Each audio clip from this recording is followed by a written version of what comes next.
제 방에는 그림이 몇 장 이렇게 걸려 있습니다. 그 가운데서 제가 가장 사랑하는 그런 그림이 한 장 있는데요. 그것은 오늘 이 모니터에 나오는 이런 그림입니다. 여러분, 이 그림 딱 보시면 무슨 그림인지 짐작하실 겁니다.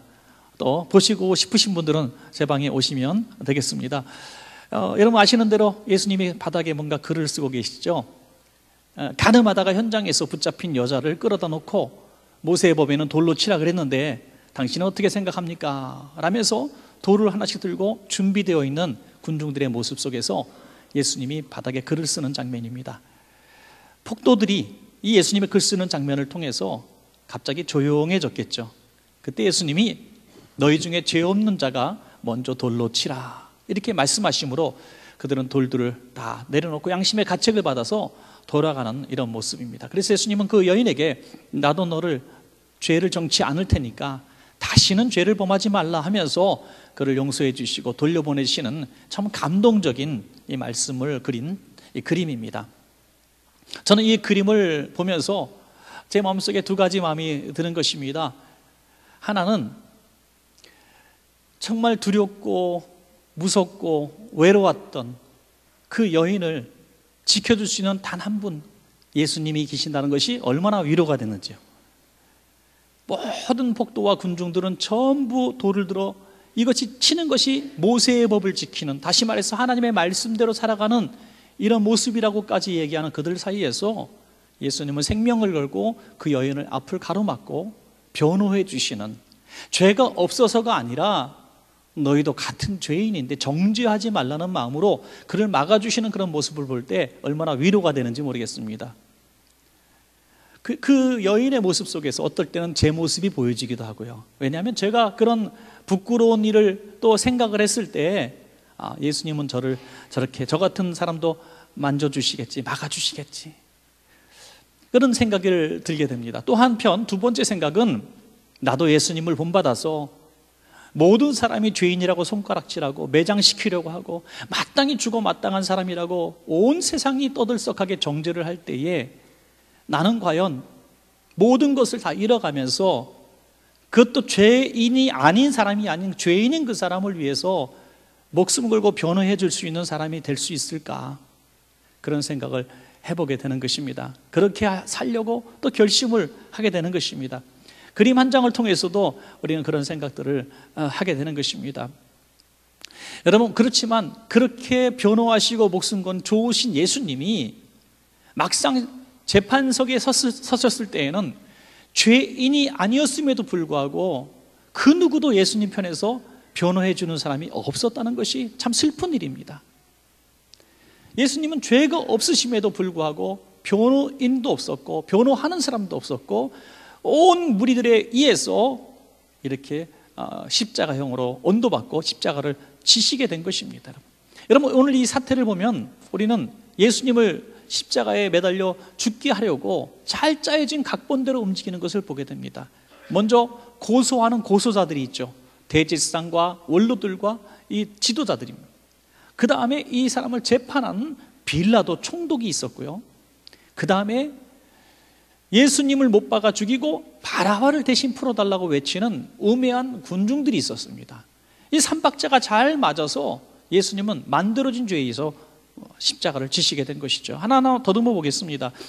그 고소한 내용들이 얼마나 거짓 고소인지 우리는 알 수가 있습니다.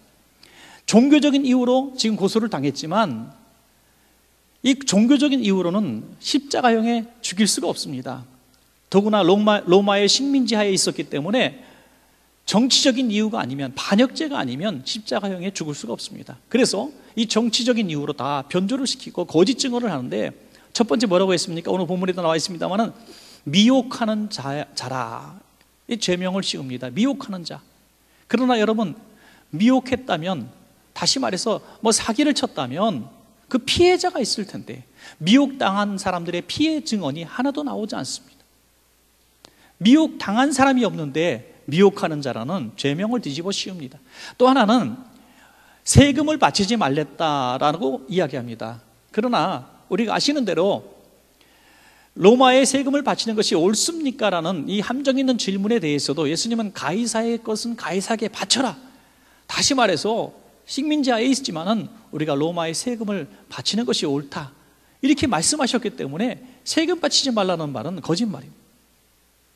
또 하나 뭡니까? 자칭 왕이라 했습니다. 저가 하나의 왕국을 여기다 세우려고 하는 반역 수괴입니다라고 얘기했을 때, 우리는 예수님이 실제로 나의 나라는 이 땅에 속한 나라가 아니라는 것을 말씀하셨고, 오병이의 기적이나 또는 이제 종료가지 흔드는 종료주의라 입성하실 때 왕으로 추대하는 그들을 피해서 왕이 되기를 거절하셨던 분 아닙니까? 그러니까 이 세 가지 죄목이 다 거짓으로 만들어진 것입니다. 자, 거기 고소는 그렇다고 치고 총독 빌라도는 왜 이유 없이 재판을 하게 됩니까? 그리고 왜 예수님을 십자가에 넘겨줍니까? 오늘 본문을 보니까 끊임없이 빌라도는 이 죄목만 가지고 볼 때에 하나도 예수님을 죽일 만한 이유를 찾지 못합니다. 그래서 내가 그 너희들의 고소한 내용을 내가 다 검사해 보니까 십자가에 매달 만큼 중대한 그것이 내가 보이지 않는다. 그래서 단지 때려서 놓겠노라 라고 얘기합니다. 그때 군중들이 벌같이 일어나서 저를 십자가에 못 박아 죽게 하소서라고 합창을 합니다. 짜여진 것이죠. 준비된 사람들입니다. 그래서 빌라도는 할 수 없이 자기의 양심을 파는 거예요. 자기 양심에 의해서는 무죄인데 양심을 팔고 물 떠다 놓고 손을 닦으면서 나는 무죄하니 너희들이 이 사람 죽인 죄값을 받아라 라고 말할 때 그들은 두고두고 정말 후손들에게 후회할 만한 이 악몽 같은 일들을 남겨주죠. 여러분, 그 말씀이 무엇입니까? 오늘 마태복음 27장 25절에 백성이 다 대답하여 이르되 그 피를 우리와 우리 자손에게 돌릴지어다. 우리는 유대인들이 왜 그렇게 끔찍한 역사의 고난자가 되었는가? 많은 여러 가지 이름으로 해석할 수 있겠지만 저는 신앙적으로 이렇게 해석할 수밖에 없다고 봅니다. 그리고 빌라도는 어떻습니까? 본디오 빌라도에게 고난을 받아 십자가를 지셨다. 우리 믿는 전 세계 그리스도인들의 입술을 통해서 날마다 빌라도는 정죄를 끊임없이 받고 있습니다. 그 백성들은 그 죄를 당하고 고소한 그 무리들은 다 그 가지고 유지하려고 했던 모든 것들을 잃어버리고 나라를 잃어버리는 데 앞장선 지도자들이 되었습니다. 여러분, 우리 삶은 늘 선택하는 삶입니다. 아주 사소한 선택. 뭡니까? 아침 뭘 먹을까? 저녁 뭐 먹을까 하는 이런 사소한 선택. 무슨 옷을 사서 입을까 하는 선택입니다. 좀 더 중요한 선택이라고 한다면 학교를 선택하고 직장, 직업을 선택하는 것이죠. 조금 더 중요한 선택이라면 사람을 선택하는 겁니다. 배우자를 선택하고 파트너를, 또 우리 같이 일할 수 있는 동업자를 선택하고 또 교회를 선택하고 우리 또 동료를 선택하는 이런 선후배를 만나는 이런 공동체 속에 들어가는 이런 굉장히 중요한 선택이라고 할 수가 있겠습니다. 그렇다면 오늘 이스라엘 백성들은 일생일대의 중대한 선택의 기로에서 예수님이냐 바라바냐 하는 순간에 바라바를 선택했다고 하는 큰 실수를 저지르게 되는 것입니다. 여러분, 우리는 이 군중들이 바라바를 선택했을 때 그 현장을 한번 우리가 들여다볼 수가 있습니다. 법정에 서 있는 수많은 군중들이 바라바를 풀어달라, 바라바를 풀어달라, 바라바를 우리에게 주소서라고 외치는 그 모습을 한번 우리가 목격해 봅니다. 그 군중들이 왜 예수님을 십자가에 못 박아 죽이고 바라바를 풀어달라 했을까요? 예수님이 자기들에게 도대체 무슨 죄를 졌습니까? 그들에게 무슨 해를 가했습니까? 그런데 왜 죽이라고 할까요? 그리고 또 예수님을 살려달라고 예수님을 선택하는 무리가 그래도 균형 잡히게 있어야 하는데 왜 한 사람도 없는가 하는 거죠.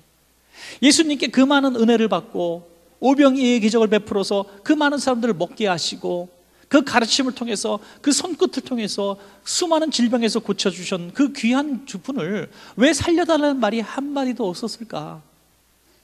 우리는 그 상황들을 좀 짐작해보고 또 우리가 왜 그럴 것인가라는 생각을 해볼 필요가 있습니다. 왜냐하면 우리가 고난 주간에 생각해야 될 이유는 그 2000년 전의 빌라도 법정의 모습이 오늘 이 시대에도 동일하게 일어나고 있기 때문인 것입니다. 그래서 우리는 이것을 과거의 이야기, 그때 그 무리들이 누가 예수님 못 박았나 하면서 로마 병정, 유대인들을, 군중들을, 우매한 군중들을 얘기할 것이 아니라 오늘 이 시대 속에서 빌라도 법정에 서 있는 오늘 저와 여러분의 모습을 볼 수 있기를 주의 이름으로 부탁합니다. 여러분, 내가 지금 그 법정에 서 있는 거예요. 고소한 무리들이 있고 재판장이 저 앞에 서 있습니다. 대다수의 군중은 예수님을 못 박아 죽이고 바라바를 풀어달라고 얘기하고 아우성치고 있습니다. 그때 여러분들은 과연 어떻게 말하시겠습니까? 동조는 하지 않겠지만 침묵하지 않겠습니까? 오늘 그래서 우리는 그 당시에 수많은 예수님의 제자들과 예수님을 살려야 된다고 생각했던 수많은 사람들이 한마디 되지 못했던 이유가 오늘날도 동일하게 일어난다는 생각을 하면서 이번 고난주간만이라도 예수님 편에 서서 예수님을 변호하고 바라바 대신 예수님을 달라고 말할 수 있는 단 한 사람이 될 수 있다면 하나님이 우리를 통해서 얼마나 위로를 받으실까, 그런 생각을 해보게 됩니다. 그래서 저는 두 가지로 그들이 왜 예수님을 선택하지 못했는가, 그 두 가지 이유를 보면서 우린 그 두 가지 이유를 통해서 우리는 예수님을 선택할 수 있는 결단이 오늘 이 시간에 있기를 주의 이름으로 간절히 소원합니다.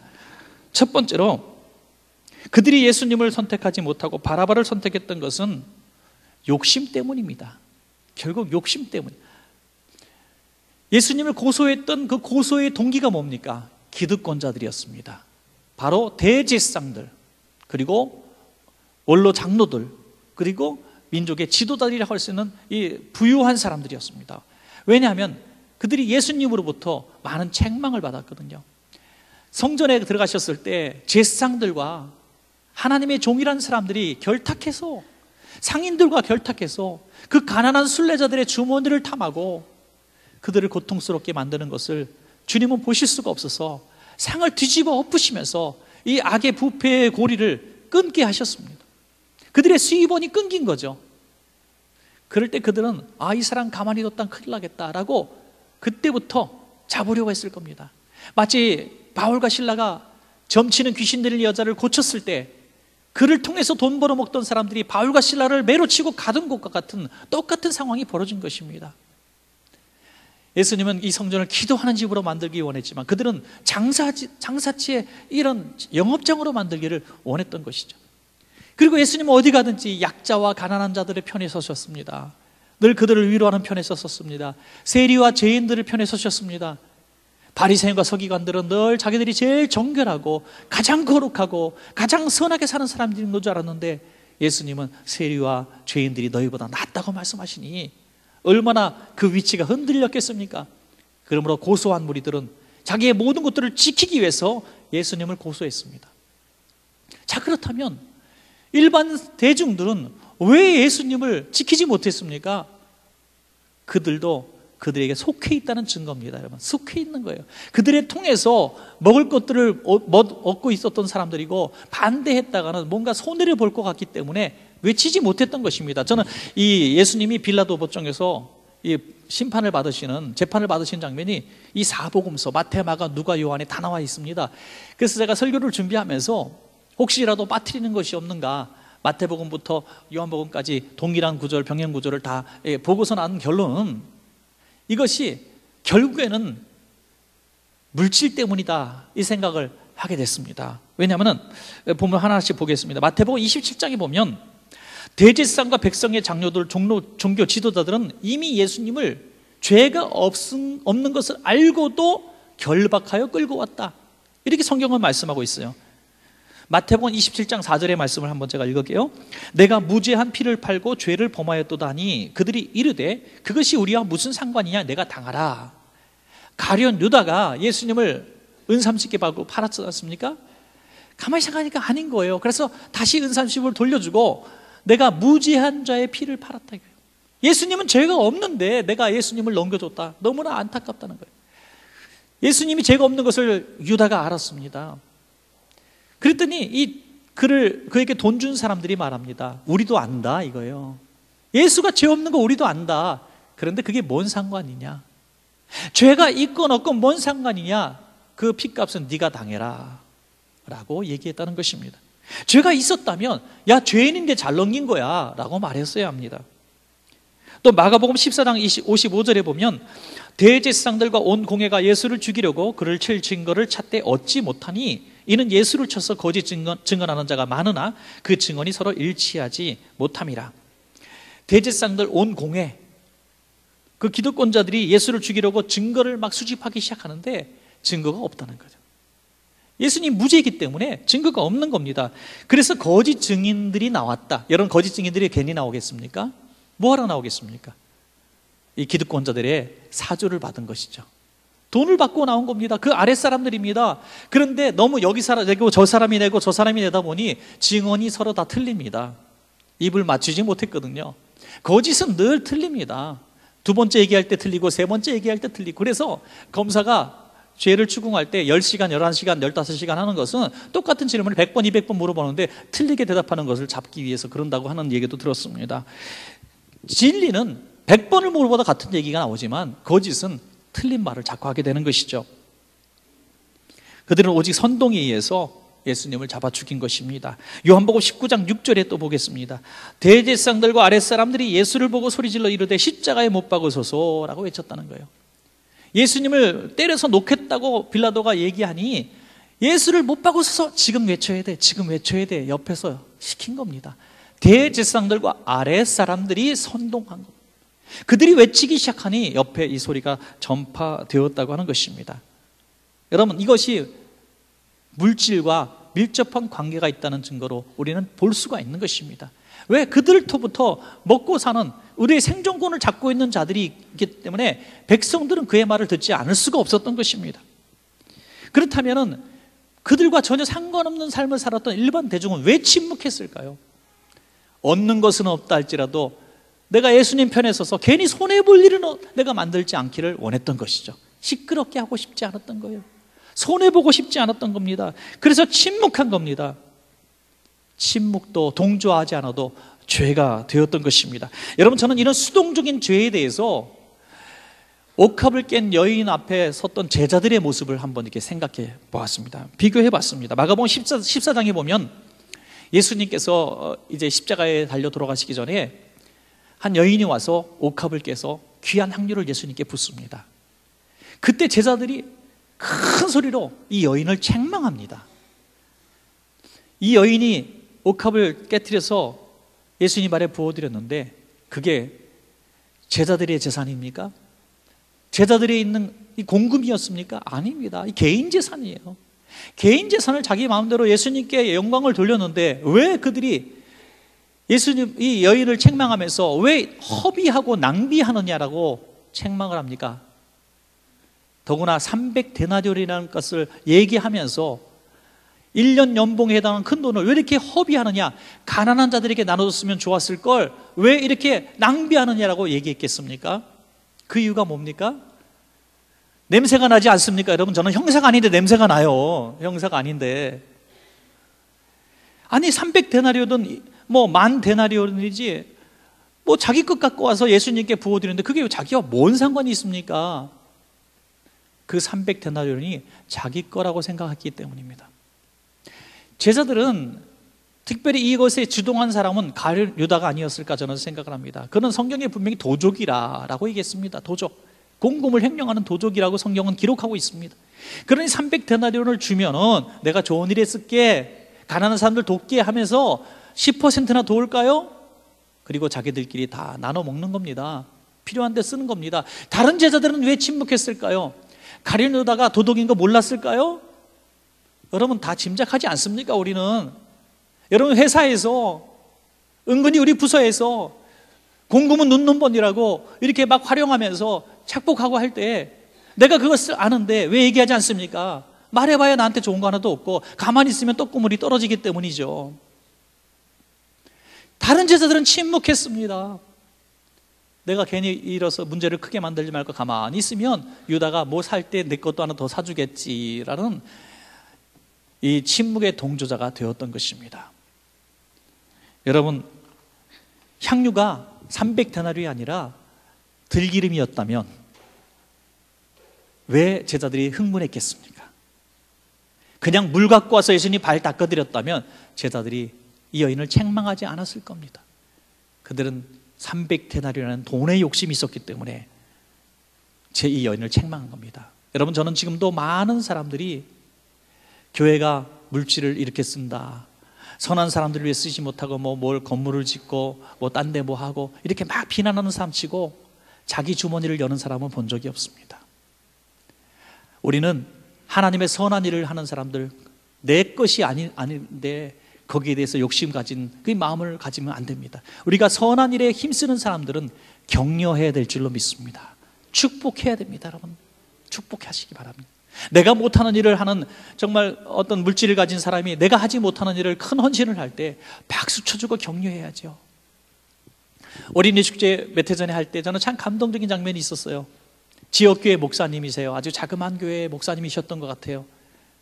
저에게 오셔서 원천교회 목사님이시죠. 왜 맞습니다. 제 손을 꼭 잡으면서 고맙다고. 예, 뭐가 고맙죠? 지금 기독교가 많이 이미지가 나빠졌는데 원천교회에서 그래서 이 큰 행사를 해줘가지고 교회가 좋은 일을 한다는 이미지를 심겨줘서 저는 작은 교회를 할 수 없지만 이렇게 할 때 제가 너무 고맙고 감사해서 목사님께 감사하다고 하는 겁니다. 제가 얼마나 감동이 됐는지 몰라요. 여러분, 우리가 하지 못하는 일을 좀 큰 교회가 해줬다고 이렇게 감사할 수 있는 그 마음, 그 목사님은 참 복받을 마음을 가진 거예요. 여러분, 교회들은 경쟁의 관계가 아니에요. 서로 밀어주고 도와주고 협력해줘야 될 관계인 줄로 믿으시기 바랍니다. 교회 성도들도 마찬가지예요. 누가 저 열심히 일하고 빛나는 인물이 되면 격려하고 칭찬하고 높여줘야 돼요. 시기하고 질투하는 것은 무언의 침묵의 군중들의 모습입니다. 사랑하는 여러분, 결론적으로 우리는 그렇게 생각합니다. 작은 이 첫 번째 결론을 내면 그들이 예수님을 못 박아 죽이라고 바라바를 달라고 얘기친 것은 욕심 때문이에요. 있는 자는 지키려고, 또 침묵한 자는 더 빼앗기지 않으려고 침묵했습니다. 오늘 사랑하는 여러분, 물질 욕심 이기셔서 바라바를 선택하지 말고 예수님을 선택할 수 있기를 축복합니다. 마지막 두 번째로, 그들은 두려움 때문에 바라바를 선택했습니다. 두려움이죠. 여러분, 바라바를 우리에게 주소서라고 외치는 것은 바라바가 그들에게 해준 것이 뭐 있습니까? 밀란을 일으키고 강도, 살인한 사람이, 그 사람을 풀어서 좋을 게 하나도 없는데 왜 바라바를 달라 그럴까요? 바라바를 달라고 하는 그 배후 세력이 자기를 죽일 수 있는, 자기의 생명을 좌지우지할 수 있는 권력자들이 있었기 때문입니다. 여러분, 우리가 비겁하다고 함부로 얘기할 게 아니에요. 왜냐하면 예수님의 수제자 베드로조차, 예수님, 나도 예수님과 함께 죽으러 가겠습니다라고 외쳤던 베드로조차 갑자기 마음이 변해서 예수님을 모른다고 부인하고 심지어 저주까지 하지 않았습니까? 왜 그랬습니까? 예수님과 함께 있었다는 이유만 가지고도 십자가에 같이 끌려갈 것 같은 두려움이 있었기 때문입니다. 죽음의 공포가 왔던 것이죠. 수많은 군중이 다 바라바를 달라 예수를 십자가에 못 박아 죽이라고 했을 때 예수님이 자기에게 해한 거 하나도 없지만은 같이 손을 들어 얘기하는 겁니다. 왜? 그래야 그들의 강한 사람들 편에 서는 모습이 되기 때문이죠. 만약에 예수를 풀어달라고 말하면 너 예수당이구나, 너도 십자가에 못 박을 거야 라고 말할 사람들이 뒤에 너무나 많았기 때문에 너무나 두려웠던 것입니다. 여러분, 그래서 그 침묵의 죄 때문에, 동조한 사람들의 죄 때문에 이스라엘은 완전히 망가지고 불과 몇십 년 후에 다 로마의 주 70년에 디도 장군에 의해서 추방을 당하여 디아스포라로 뿔뿔이 흩어지게 돼서 2000년 동안 나라 없는 백성으로 살고, 그들이 지키려고 했던, 생명을 지키려고 했던 그 귀한 생명들, 그 후손들의 생명이 유럽 곳곳에서 나치에 의해서 600만 명이나 학살당하는 최고로 비참한 그들의 후손들이 되고 말았습니다. 여러분, 그렇습니다. 생명을 지키고자 하는 자는 잃어버릴 것이다, 주님 말씀하여 주셨습니다. 그러나 이 땅에 자유가 지켜지고 우리나라 돌아가는 환경을 보십시오. 이 나라가 저는 움직이고 있는 게 기적이라고 봐요. 이 나라가 지금 전쟁의 공포 속에 살아가면서도 전쟁이 일어나지 않는 것도 저는 기적이라고 봐요. 그것은 우리의 믿음의 선조들 때문인 줄로 저는 믿습니다. 그 마지막 순간에, 그래도 마지막 소수의 무리지만 신사참배를 거절하고 마지막 소수지만 교회와 함께 목숨을 건 순교자들이 이 땅에 있었기 때문에 하나님이 이 땅을, 그 후손들을 긍휼히 여기시는 줄로 저는 믿습니다. 지금 수많은 군중이, 수많은 대중의 교회를 다니고 있어요.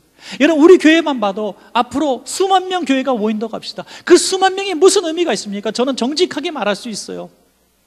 과거에 옥하는 목사님이 그런 말씀하실 때 저는 굉장히 공감했어요. 저는 대형 교회를 꿈꾼 적이 없습니다 하실 때 저도 마찬가지예요. 여러분, 큰 교회가 되는 게 뭐 대단한 일입니까? 성도 많은 게 뭘 자랑입니까? 막상 예수님이냐 바라바냐라는 그 결정의 순간에 제 목숨 구하고자 다 바라편에 설 수많은 군중들이 그 땅에 있었는데, 이 나라의 과거에도 있었는데 그 수가 뭐가 대수겠습니까?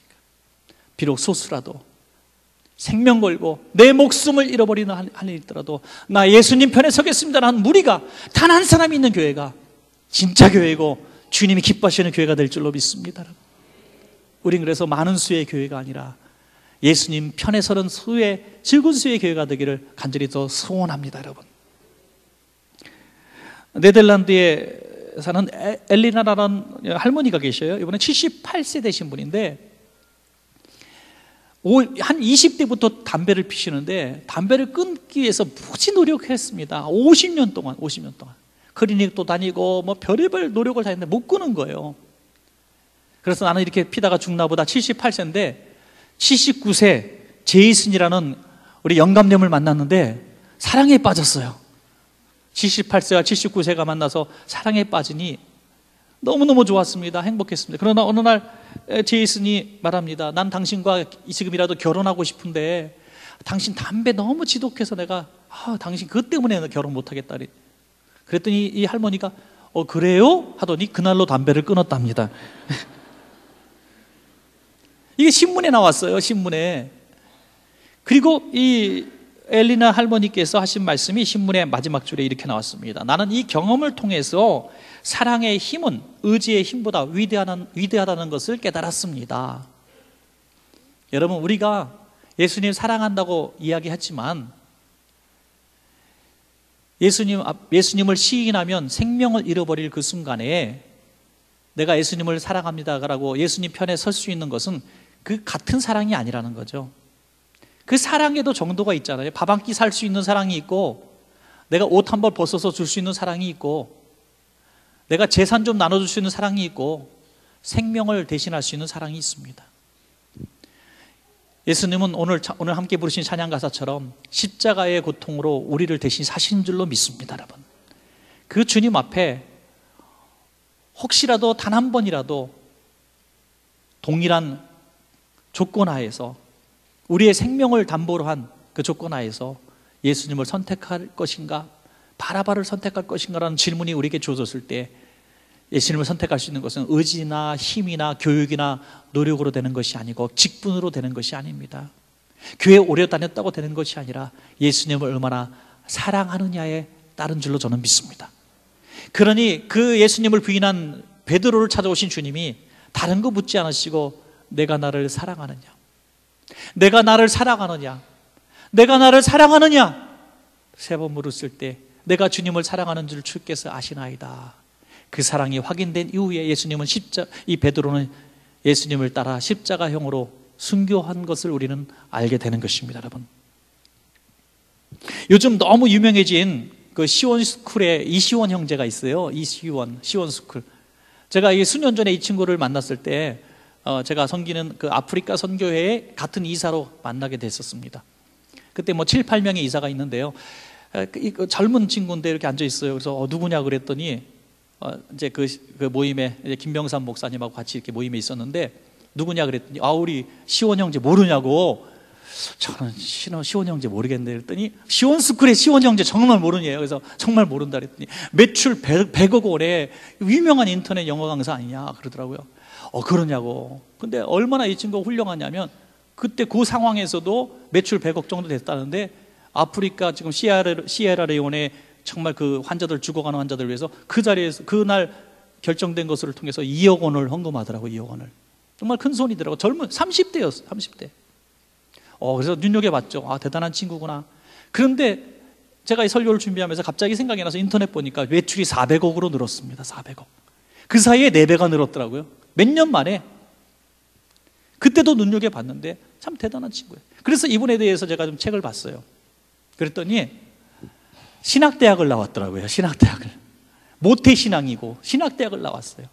그런데 이 신앙의 갈등이 굉장히 극심했습니다. 그래서 중퇴를 했어요. 신학대학 중퇴를 하고 막 방황을 하고 또 도전적인 질문들을 목사님들한테 막 하는 사람이었어요.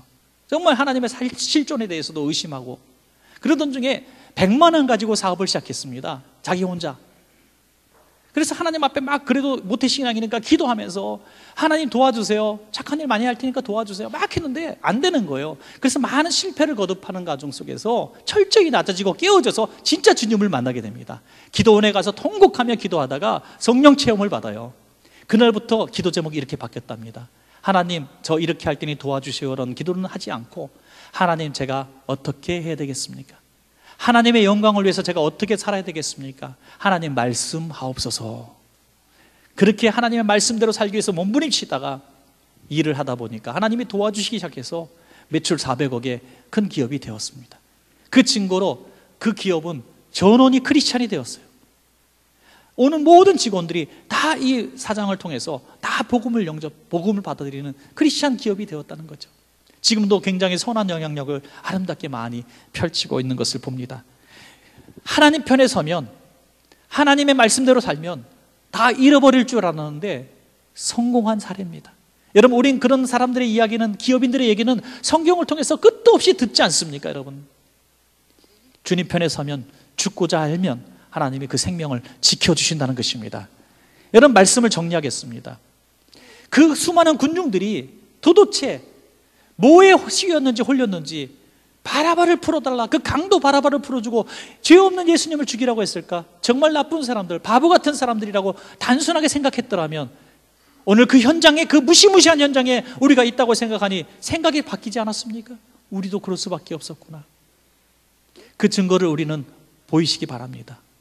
여러분, 만약에 우리들의 물질을 가지고, 여러분의 물질의 반을 딱 걸고 예수님을 선택하면 이걸 잃어버린다, 바라바를 선택하면 내가 그냥 눈 감아 죽게 하는 상황이 온다면 바라바를 선택하지 않고 예수님을 선택할 자신이 있습니까?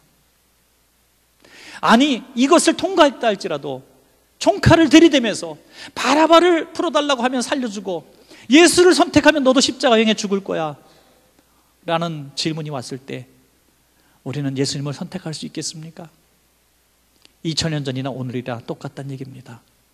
사랑하는 여러분, 이 고난주간을 통해서 사소한 일이든지 물질에 얼마든지, 아니 목숨까지 이어지는 일이든지 주님 편에 서기만 하면 죽는 것이 아니라, 잃어버리는 것이 아니라 하나님의 은혜 속에 우리와 당대와 후대가 오히려 더 영광의 미래가 있을 줄로 믿으시기 바랍니다.